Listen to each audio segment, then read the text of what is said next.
Iyi ni radio BBC gahuza miryango ivugira i Londres kuri metero 19, 25, 31 na 41. Ivugira ku mirongo ya FM mu karere k'ibiyaga bigari no kuri interineti kuri bbcgahuza.com.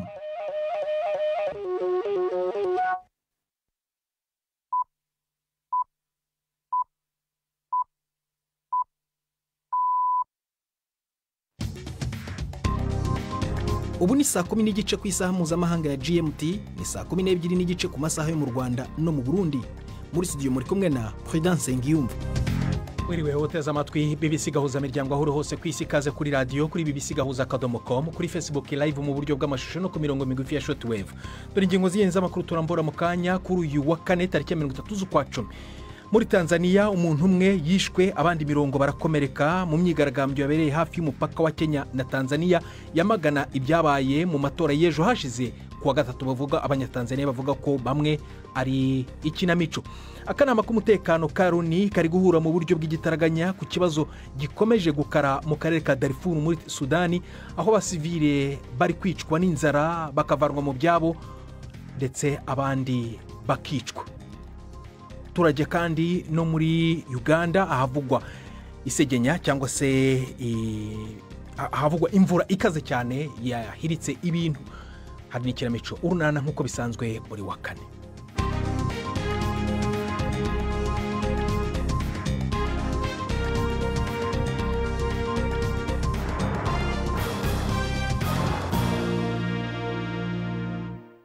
Ikaze ku makuru arambuye duhera muri Tanzania, aho umuntu umwe yishwe, abandi mirongo bagakomerekera mu myigaragambyo yabereye hafi y'umupaka wa Kenya na Tanzania. Abanyatanzania babarirwa muri magana bambutse bajya muri Kenya, bafunga imihanda bakanahanura ibyapa birimo amafoto ya Perezida Samia Suluhu. Binubira kandi ko amatora y'ejo kuwa gatatu bavuga ko yagenze nabi ari ikinamico. Mu kanya gashize navuganye na mugenzi wacu Prime Ndikumagenge uri mu biro bya BBC Nairobi, akaba akurikirana ibibera muri Kenya. Natangiye mubaza uko byagenze. Yego koko Prida, ku munsi ugira kabiri nyuma y'umunsi w'ejo w'amatora imyerekano no munsi yabandanije mbere ubuhoho yabaye no mu bindi bisagara itare yabaye mwejo. Angibusa ko ejo ahanini yari yabereye i Dar es Salaam, Mbeya na Arusha, ariko uyu munsi yabaye n'ahandi nka Mwanza, Dodoma na Namanga ku mupaka wa Tanzania na Kenya, aho mbere haravuga yuko hoba hapfuye umuntu nubwo amakuru ataremezwa neza. Aho si rero abari mu myerekano baje baratana mu mitwe n'inzego zijejwe umutekano, zaja zirarasa ivyuka bikoza amosozi. Hakaba hagaragara mu masanamu kirya nino yuko hari ibintu bitari bike byononekaye, harimo no guturirwa. Ariko bivuye ko nko mu myerekano y'ejo hari abantu nibura babiri bapfuye, abandi barakomereka, ariko naho nyene kaba bitazwi neza ingene abo bakomeretse ejo bangana. Izo ntureka rero zatumye leta ifata ingingo yuko abakozi bose ba leta bokorera imuhira, kiretse abari nkenerwa cyane yuko baja ku kazi, n'amashuri akaba yabaye arahagarika imirimo. Hari ikintu umuryango mpuzamahanga cyangwa se bimwe mu bihugu bisanzwe bifitanye umubano na Tanzania byari byagiye icyo bitangaza kuri ibi bintu birimo biba? Ego, hariho bimwe mu bihugu n'amashyirahamwe mpuzamakungu yamaze gutangura kugira icyo avuze kuri ko biraba, nk'abaserukira leta zunze ubumwe za Amerika n'ishyirahamwe rya Buraya basohoye amatangazo aho bashikiriza impungenge bafise kuri iyo myerekano yadutse mu gihugu, namwe n'icika rya internet mu gihugu, bakavuga yuko ibyo ari ukwima uburenganzira abanyatanzania n'abandi bose baba muri ico gihugu. Ku buryo udatangaje ubutavuga rumwe na leta muri Uganda, Robert Kyagulanyi azwi nka Bobi Wine, bavuga yuko ashigikiye abari muri iyo myerekano. Naryo ishyirahamwe mpuzamakungu riharanira uburenganzira bwa muntu Amnesty International bivuga yuko rihagaritse umutima nuko igipolisi gishobora kuba kiriko kirakoresha inguvu z'umurengera mu guturuza iyo myerekano, rigasaba rero yuko haba amatohoza na cyane cyane kubivugwa yuko ejo hari abantu babiri bashobora kuba bariciwe mu myerekano. Prime, watwibutsa iyo myigaragambyo yasembuwe n'iki, yatewe n'iki? iyo myiyerekano ni y'abantu ngo batanezerwe n'ingene amatora yateguwe n'ingene yagenze, ko muribuka mbere ko amatora aba harabaye ibintu byinshi aho benshi mu bahiganwa canke bari biteguye guhiganwa n'umukuru w'igihugu hari ubu batashoboye kuja muri iryo higanwa, bamwe hari abafunzwe abandi mu nzira imwe canke iriya ntibashoboye kwitaba ayo matora. Rero hari abantu ivyo vyashavuje ari nabo abo bumva bari muri iyo myiyerekano. None kumenya ibyavuye mu matora rero byo bigeze hehe? Igikorwa cyo guharura ibyavuye mu matora kirabandanya. Mbere ibiharuro by'ibyavuye mu matora bimwe bimwe byatanguye kumenyekana, bikerekana yuko gushika ubu uri ku butegetsi Perezida Samia Suluhu Hassan ari wa azi imbere mu majwi. Akanama k'umutekano ka Loni kari guhura mu buryo bw'igitaraganya ku kibazo gikomeje gukara mu karere ka Darfur muri Sudani, aho abasivile bari kwicwa n'inzara bakavanwa mu byabo ku bwinshi ndetse bakanicwa. Umutwe w'abarwanyi uzwi nka RSF ubu uri kugenzura umujyi wa El Fasher. Ibintu byateye abasivile barenga 36,000 guhunga bagana mu majyaruguru ya Darfur. Abarokotse basobanuye ibyababayeho nk'iterabwoba n'ibyo batakaje mu gihe bahungaga. RSF yahakanye kwica abantu babarirwa muri magana ku bitaro biri mu mujyi wa El Fasher. Minisitiri w'ubukungu muri Leta Zunze Ubumwe za Amerika Scott Bessent aravuga ko Washington na Beijing bishobora gusinyana amasezerano y'ubucuruzi mu cyumweru gitaha. Bitangajwe nyuma y'inama ikomeye hagati ya Perezida Trump na Perezida Xi Jinping w'Ubushinwa muri Korea y'Epfo. Ni inama yahosheje bikomeye ubushyamirane hagati y'ibi bihugu rutura mu bukungu ku isi. Bemeranyije kandi ko Ubushinwa buzahagarika kwanga igemurwa ry'amabuye y'agaciro y'imboneka rimwe mu gihe cy'umwaka, naho Leta Zunze Ubumwe za Amerika zigabanye amahoro ku bicuruzwa by'Ubushinwa. Tujye muri Uganda aho abantu bagera ku 9 barimo n'abana byemejwe ko bapfuye nyuma y'inkangu zibasiye uturere tubiri mu burasirazuba bw'igihugu. Abandi bantu benshi baracyabura ibirengero mu gihe ibikorwa by'ubutabazi bigikomeje. Inkuru ya Swaibu Ibrahim muri Kampala mu ijwi rya Ninda Dukunda. Uko kurindimuka kw'imisozi bivugwa ko kwatembanye imihana yo mu misozi ya Buko na Kwene ku munsi wa gatatu mu ijoro inyuma y'imvura nyinshi yarayiragwa. Amazu yararengewe n'ivyondo. Mu bapfuye harimo umwana w'imyaka 5. Abantu benshi ntibaraboneka kandi abakora ibikorwa by'ubutabazi bamye kwimba mu vyondo barondera abarokotse. Abantu baharugwa mu majana bateshejwe izabo. Muri kahise abategetsi bo muri Uganda bari barashyize ku rutonde utwo turere turi hafi y'umupaka wa Kenya nk'ibibanza biri mu kaga kandi bishobora guterwa n'irindimuka ry'imisozi. Abategetsi muri Brazil bashyize ahagaragara imirambo irenga 100 y'abantu biciwe mu bitero bya polisi birwanya amabandi ejo hashize kuwa gatatu mu mujyi wa Rio de Janeiro. Nicyo gitero cya polisi gipfiriyemo abantu benshi, abagera ku 130 bishwe igihe inzego z'umutekano zinjiraga mu majyaruguru y'uturere twa Armeno na Pena. Ibizami byo kumenya icyabishe nyacyo biri gukorwa mu gihe polisi iri kugiregwa ubwicanyi. Umuryango uharanira uburenganzira bw'ikiremwamuntu wasobanuye icyo gitero cya polisi cyagabwe ku mutwe uzwi nka Red Command nk'ubwicanyi. Guverineri wa Rio Claudio Castro yahamagajwe n'urukiko rw'ikirenga rwa Brazil gusobanura uko ibyo bintu byagenze. Iyi ni BBC Gahuza Miryango yumva no kuri Kisura FM muri Uganda, kuri BBC Gahuza.com no kuri Facebook live mu buryo bw'amashusho saa 1:22 mu Rwanda no mu Burundi. Turakomeza mu kanya.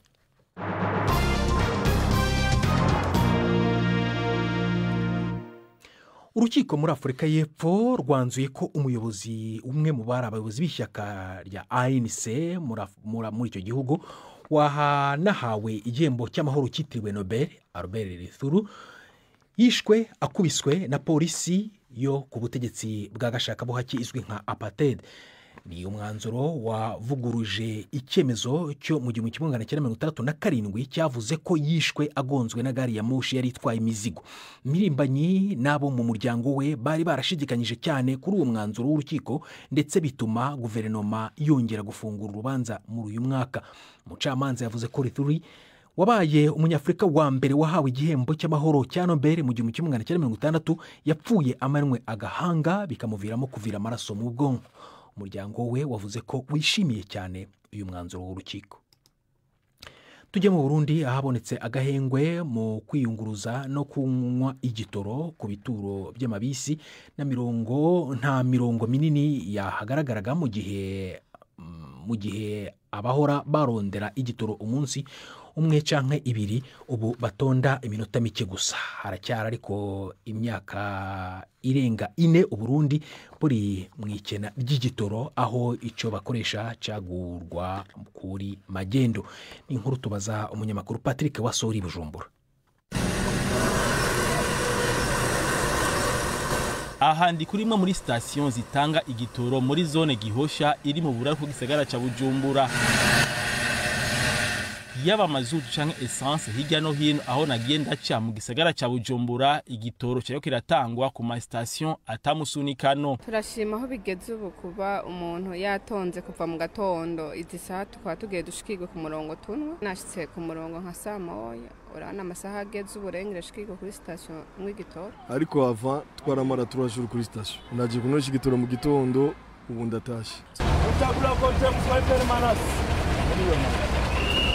Turi mu gisagara ca Bujumbura hagati ahahoze ari isoko nkuru ya Bujumbura. Nico gituro kinini c'amabus yerekeza mu buraruko gisagara ca Bujumbura. Amabisi niyo atonze abantu bashika binjira.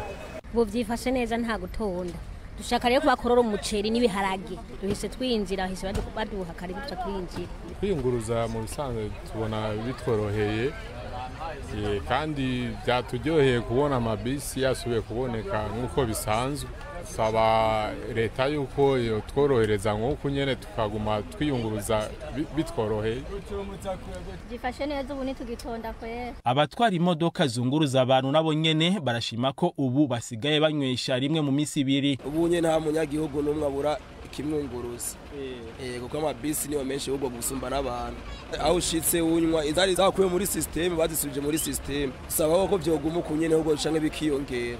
Abatwara taxi bobo bavuga ko hakiri agahazi bagasaba ko bokongerezwa ama station bashobora kuronkera ko igitoro vyoroshe kuko bobo ngo bariha amakori. Kuva mu kwezi kw'indwi nanyaye essence ejo. Ama station ku taxi ziri ngaha mu gisagara ca Bujumbura ni make. Bishobotse bokongera ayandi ma station kuko nk'ubu uwa nkongaha ukaja kunywera mu Kanyosha nikibazo zikatuma ziva kuri zine zigatuma zija ku 15 nk'izindi. Umuyobozi mukuru w'ishirahamwe rijejwe gutanga igitoro mu Burundi arahumuriza abo bakoresha amataxi asize. Samuel Ndayisenga yabwiye BBC Gahuza Miryango ko abo batwara abantu bakoresha amataxi bongerejwe ama station 2 yo kunyweshereza ko igitoro. Station imwe izoba iri muri zone Buyenzi. Ikena nibura ry'igitoro mu Burundi rigira rikwize hafi imyaka 5.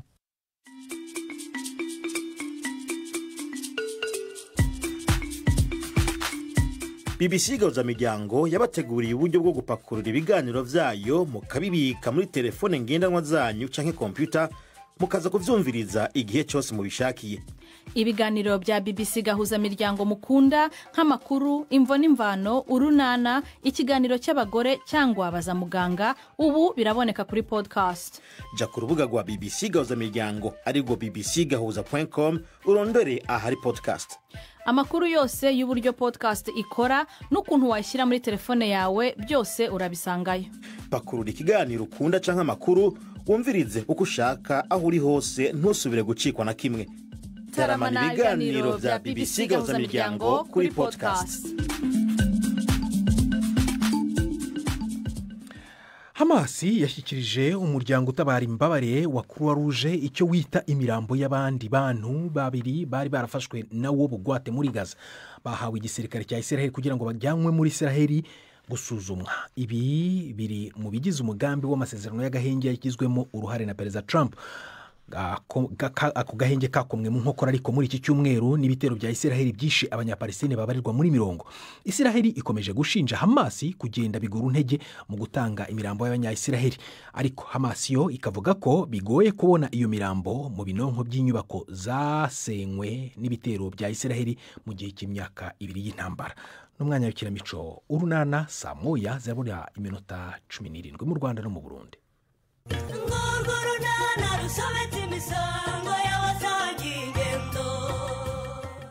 Rero yakomeje kwinubira ikibazo cy'isuku nke y'umusarane wo kwa Tanazi. Honore niwe nta kosa byo kwivuza uburwayi amaranye iminsi. N'urunana. byihorere nta kibazo ndifasha kiri kugira ngo uze simbimenyereye. Reka ngufashe urabizi ko ndi umuganga ke. Wewe nimbwa yari mfashe ariko irandekuye. Urakoze cyane reka nikomereza urugendo rwanjye. Nje usanzwe ukora siporo imbwa zikagufata. Ubundi zajyaga zimfata ngeze mu rugo maze koga ariko ubusinzi uko byagenze. Ukeneye massage rero? Umukobwa wanjye ajya yinkorera niyo mpamvu nari mubwiye ngo ndabimenyereye. Hagati aho ariko nishimiye guhura nawe uyu munsi sinayimerutse kubona muri siporo ya mu gitondo. Nanjye ariko sinarimerutse kukubona kiri. Ahubwo nagize ngo wari warayiretse. Ego, nyereka kubera iki? Kugira ngo udahura nanjye. Oh no. Urumva guhura nawe byatuma ndeka gukora siporo koko? Ahubwo nuko rimwe na rimwe nyikora mu gitondo kare cyane cyangwa nkayikora nimugoroba ntinze. Wa mugani wasanga ariko twari tutagihuza amasaha. Impamvu niyo nta yindi, ariko ukomereza hage. Kuko ubona muri siporo byaranshimishije cyane, kuko mbere nta nubwo wajya guna nayitekereza. Siporo n'umuti w'indwara nyinshi Chris we. Ndabizi cyane agi. Andi makuru se we? Amakuru arebana n'iki se Chris? Amakuru yawe, ayakazi, business, famille. Yewe, turaho turashima Imana ko turi amahoro se. Hari ikindi subgora? Nibyo kandi anezerewe ko mumeze neza agi. Bayogira umunsi mwiza reka nkomeze siporo. Umunsi mwiza nawe kiri. Kudukomangiye warakaye habaye ikireya. Ngwino nawe rwose wirebere sori. Ngwino ndorere rwose. Hari uwakwinjiriye mu nzu usara kukubaganira. Njye ubwanjye nizaniye kandagira ukarabe. Nyishyiramo amazi, shyira habugenewe isabune kugira ngo uko umuntu asohotse aha mu bwiherero abashe kubona amazi meza n'isabune akaraba intoki. None se hari uwakubwiye ngo uyihavane? Ubu se tuvuge ko udafite amaso sori. Tuza rwose reya. Isabune yawe irabitse neza nige wayanduriye aho ngaho kugira ngo hatagira umwana uyonona. Niwe wayihavanye sori. Nigewe rwose kandi bitse neza ndaje ahubwo reka nze nyikuzanire. Buretse gato kugenda ngira icyo nkubaza sori. Mbaza rwose ndagusubiza. Bavuga ko igihe cyose umuntu uvuye mu bwiherero agomba gukora iki? Gukaraba intoki yakoresheje amazi meza n'isabune. None se wumvise bavuga ngo agomba kubanza kujya gushakisha isabune aho bitse? Hoya. Urabona ikandagira ukarabe se uwayikoze atarateganije ahantu ho gufasha isabune? Ndabibona rwose nebe nta nubwo rwose ari ubwa mbere mbonye kandagira ukarabe. Ngewe nashyize isabune hano kugira ngo umuntu wese yubahirize gukaraba intoki akoresheje amazi meza n'isabune uko avuye mu bwiherero. Urangije urayihavana ujya kuyibika ibaze nawe. Ariko rero rwose impamvu urayumva reya kwari ukugira ngo abana badakubagana. Ngo icyo ugomba gukora si ikindi ni ukwigisha abana akamaro k'iyo sabune n'iyikandagira ukarabe bakayitandukanya n'ibikinisho. Cyakora uri mukuri da. Ariko se ubundi bimeze bite ko waje wariye amavubireya? Ubu ni isabune koko yakurakaje bigezaho? Cyangwa ufite ikindi kintu rwose kitagushimishije? Wambwije ukuri. Akwa mugani hari ukuntu byivanze sori. Byivanze pe? Ubwo mbomo n'ubu rero mama wambyaye arazazina hakuhanturumbura. Kubera iki? Kuba naragiye mu biruhuko byaragiye bibazi iwacu, papa na mama barabipfa kugeza ubwo bakeka ko nishingiye cyangwa nkaba naratwaye inda. Ego, ubwo se kuki batekereza batyo we? Nuko ubusanzwe nkundi wacu cyane. Kuri bo bakaba bumva nta mpamvu n'imwe yapfa kumbuza kujya iwacu. None ubwo si iki ko nyine ntatinyuka kubabwira ibyanjye na Kirisi kandi mbona bitarafata icyerekezo. Yewe nanjye sinakubwira kubimenyesha ababyeyi nta jambo umusore arakubwira da. Ariko nawe rero mbona umujenjekera. Mujenjekera gute sori? Erega hari abasore bameze nk'ipikipiki ishaje kugira ngo yake nyine ugomba kuyihata umugeri. None ukaba ugira ngo nkore iki kindi ko ntako ntagize ngo nereke Kirisi ko mukunda sori bizi. Nta kutagize reya. Sibyo? Reya nta kutagize se ubu muherukana ryari koko. Oya mbwiza ukuri uherukiye kumwitaho ryari? Iyehe urakumuhata umwanya wawe maze ujya aho ngaho ngo ntacyo avuga. Kareme ko nkwinginze rwose wamfashije uyu muhungu wawe nyine mukaba mugiye hariya hanze mukampa amahoro. Erega nyangiwe nuri. Migi ceceka aho ngaho cyangwa nkukubite. Akagabo gahimba kandi katarasha. Wari wasuzuguye none nyukavuze rimwe gusa uhita uceceka. umutwe urandya cyane Kareme, isereri n'iseseme rwose bimereye nabi. Nawe aranyigira aho ngaho, hari icyo wabuze ngo nkiguhe ariko ureke kunsakuriza. ariko Sonori wagiye kwa muganga koko ku muntu uko bukiye nuko bwije urushaho kumererwa nabi. Ndeka ndiyumva Kareme, we nkizamige gusa ibindi rwose bindekere. Nureba ko nyogokuru nari namubuze none akaba mpamagaye ahubwo. Alo? Halo Nori. Karame nyogoku. Niko yego wambuze. Umeze neza se n'umugabo wawe n'umwana? Yewe ntabwo nyogoku. Ngo ntabwo. Bimeze bite se kunteye ubwoba Nori? Urebye navuga ngo kuva nava aho ngaho iwacu mu bukwe nta mahoro nagize. Utike Nori. Nyuma y'iminsi itarenze 2 rwose ngeze hano natangiye kumva nsuhereye umubiri wose. Imbeho ikantaha kandi ubwo ngubwo izuba riva. Nkakomeza kwihangana ariko noneho ubu ngubu rwose no kuva mu buriri byanze nyogoku.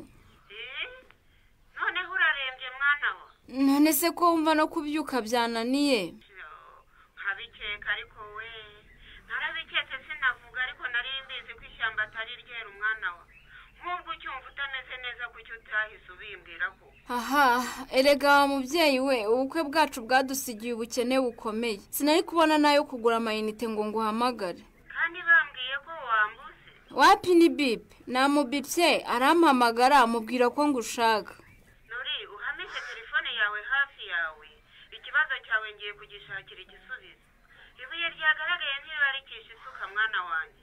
Uhumure rwose ndabikemura. None se urabikemura kuri telefone kumbwira ngo nyihamishe hafi nyogoku? Egerayo. Ndakubita kandi. Ndakubita. Kandi n'imfata icyemezo ndakubita. Ndakubita kandi. Ndakubita. Niseze musitoni ndakubita. Ndakubita. Aho inyuma habaye iki? Sibarandira isa na Mutoni wase banze ko yicara mu mwanya we. Ibyo kaze havuga nibyo Landry.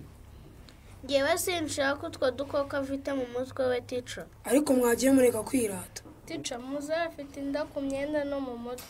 Najye kwicarana na musaza we Kazehe. None se ngewe narenze ko nzifite. Harubwo narenze ko zankurikiye. Ihangane ceceke muza. Niko Mutoni wa. Nawe Landry. Ntabwo muzi ko atari byiza kunyuzura undi mwana bigezaho. Erega tugiye kubona tubona inda zirataruka. None siragira ngo natwe tuzazirware Teacher. We singira ngo muzirware ariko si uko mwari kubyitwaramo. Bahise bamahagurutsa baramwirukana. Mwari kubimbwira nkabikurikirana ariko ntimukoze mugenzi wanyu isoni. Ndamuzangwi no nkubwire zana na Kazehe. Niko muza. We na Kazehe muragira ngo tuzakora iki koko? None se twakoze iki Teacher? Kare barandire batwiyenjeje. Ahubwo nje buri utahinguka naringiye kurwana. Sinaye kwemera ko bakomeza kumwaza mushiki wanjye. None se mbabazi. Nk'ubu muheruka kwiyuhagira ryari mwabana mwe? Kwiyuhagira? Twebwe twiyuhagira? Ntago nabyibuka kuko hashize igihe kinini Teacher. Murabyuka mukaza mu ishuri mutiyuhagiye, imyenda yanyu itameshe, maze iminsi mbasaba kwiyogoshesha. Nabyo ntimwabikoze. Natwe ntabwo ari twe n'ukuri Teacher. Ubusugira ngo twanze kuza kwiga dusa neza nka barandiri cyangwa ba Mutoni wase koko Teacher. Nk'ubu hashize igihe nta sabune dufite mu rugo iwacu. Ntitwabona uko tumese cyangwa ngo twiyuhagire. Ni ukwicisha amaso no ku birenge twagiye ku mugezi tugaherukayo. Ubu kwezi kurashira ukundi kugataha Pasikari na mukobwa jana nta utekereje kugura isabune. Nibijumba kubibona ni ikibazo. Turya ibya hano ku ishuri tukazongera kurya tugarutse. Ibintu mumbwiye birakomeye cyane yemwe ba. Nukuri ntabwo tubeshya. Amafaranga babonye yose bayajyana mu kabari. Ubundi bagataha basinze bakarwana. Mbaretse mukaguma mu ishuri rero naba mbateje umutekano muke. Kuko abandi bana bikanze inda none rero mugiye mu rugo. Ndaje nkurikirana ikibazo cyanyu. None se Teacher. Ndakumva muza. Ko ushize wampaye kari kambwira ngo ibyacu urabikurikirana ntuze. Ubu none urazi iwacu tubwirira ababyeyi.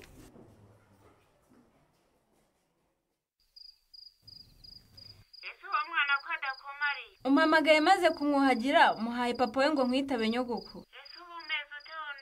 Ubu se nakubwira ko meze gute koko nyogoku? Burya ko twamaze kuvugana nkavuga ngo reka niyandayande mbyuke.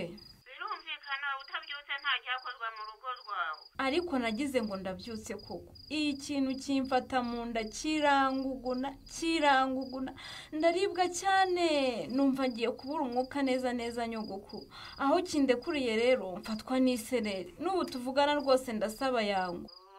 Urasaba yangwa mwana wanjye? Nakubeshya bimaze kunyobera nyogoko kuko hari amasaha yo kumanywa agera rwose nkumva ameze neza.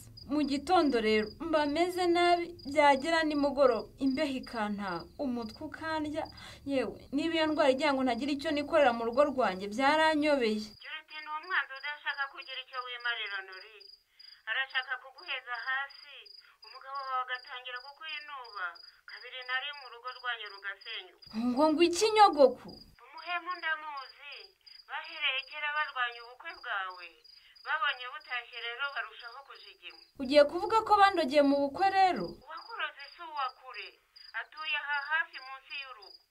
Ubu ndicuza icyatumye ntumira nyirabahanyu uriya ngo ni nyiramajangwe. Nyirakuru wa Matiyasi se niwe uvuga nyogoko? Uwo kera ngo yari azi yuko uzabana n'umwuzukuru we yewe amenye ko washatse Nyarurembo rero yatangiye kugira ishyari ku buryo bugaragara. Ariko se buriya yabonaga ngiye nakwemera Matiyasi uriya bitaga amajyanje ari koko? Ariko sinzi impamvu utamubonye rwose aho yari yicaye yahekenyaga amenyo. Kandi rero nyogokuru nawe ubu ntacyo uri kumfasha rwose uretse kuntera ubwoba. Humura ntacyo waba mwana wa, ibuye ryagaragaye burya ntiriba rikishe isuka. Ubu se ndabigenza niko na Karemera rwose amereye nabi ngo njye ku kigo nderabuzima. Rekana na Karemera uwo wigira umwana w'ejo. Tegereza ndagushakira umuti uzajya wiyuhagira mu gitondo na nimugoroba. Ubwo si wa muti urangeraho gute koko nyogoko? Burya se nivugishaga wasinziriye Leya? Wamvugishije se wambwiraga ngo iki? Wabona disi wambwiye ijambo ryiza nasinziriye. Nagushimiraga ko waje kumfasha. Hari imirimo ukora nkabona ntasanzwe nyikorera neza nk'uwo ahantu harasa neza cyane. Pardon mba nakuvunishije uvuye ku kazi biragaragara ko unaniwe. Ndarariwe cyane kiri ubu rwose iyo umunsi w'ejo utaba uw'akazi mba nirariye hano ariko nyine ntibinashoboka kuko nta mwenda nzambara ejo nagendanye. Ntugire ikibazo Leya, uyu mupira n'ubundi ntuwukaze cyane, reka ndebe ko ntagenze nkugeze iwawe.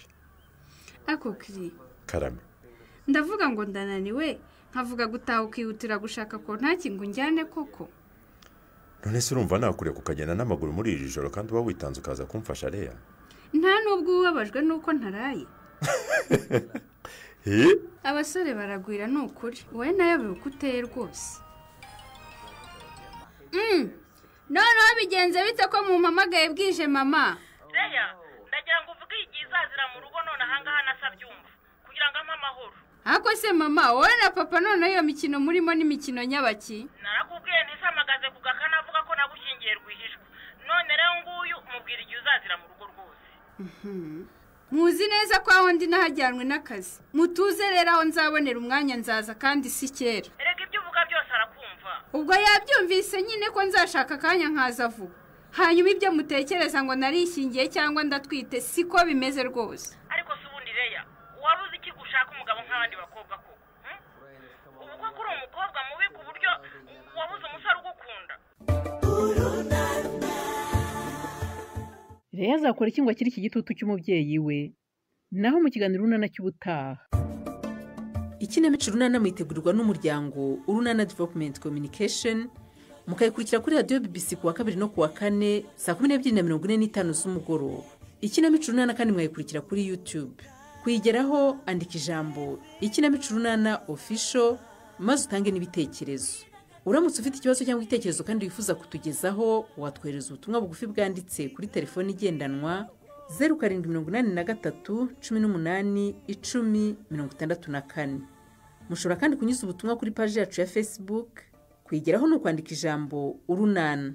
Tubibutse ko tubagezaho ikiganiro gikubiyemo ibice by'Urunana twumvise mu cyumweru.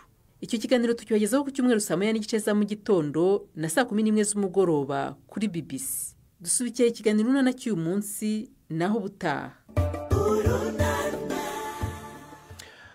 barakoze bagenzi bacu bamwe ikinamico urunanani nabo bari kudusingiriza umusozo w'ibiganiro byacu byo kuri uyu wa kane. Gusa mbere kuva muri studio nakubwira ko muri Tanzania umuntu umwe yishwe, abandi 70 bakomerekera mu myigaragambyo yabereye hafi y'umupaka wa Kenya na Tanzania. Imyigaragambyo yamagana amatora ya rusange yakozwe ejo kuwa gatatu muri Tanzania. Amakuru yarabuwe na Nina Iradukunda, twafashijwe na Lando Gendi Prudence Ngiyumva akoze guhitamo BBC Gahuza Miryango. Rararyana.